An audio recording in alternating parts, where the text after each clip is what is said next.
मेलसी चोरी डकैती की वारदातों का नॉन स्टॉप सिलसिला जारी।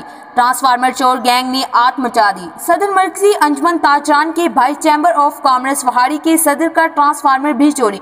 पुलिस खामोश तमाशाई, किसान शहरी इलाकों से महरूम। मेलसी गिरदोनवा में नॉन स्टॉप चोरी डकैती का सिलसिला तो जारी है। मेलसी गिरदोनवा में ट्रांसफार्मर चोर गैंग ने आत मचा रखी है। MNA औरंगजेब हाँ कहची और मिनिस्टर ट्रांसपोर्ट जहांजेब हाँ कहची के कजन अली रजा और वीर सिंह वाहन समेत दीगर भी कई ट्रांसफार्मर चोरी हो चुके हैं।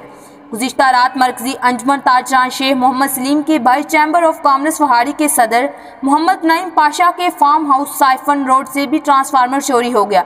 दरवाजों के कुंडे काटकर मोटर और इलेक्ट्रिक बोर्ड UPS की तारें काट दी। पुलिस खामोश तमाशाई, ताहाल कोई सुराग न मिल सका। शहरियों हाफिज मुमताज राज चौधरी, काशिफ मकबूल हाँ कहची, यासिर गेट जालीवाला, चौधरी वकास जनरल सेक्रेटरी किसान इत्तेहाद अब्बास मुकम्मल, हाफिज रमजान और दीगर ने आला अहकाम से मुतालबा किया है कि फौरी मुलजमान को ट्रेस कर ट्रांसफार्मर बरामद किए जाएं।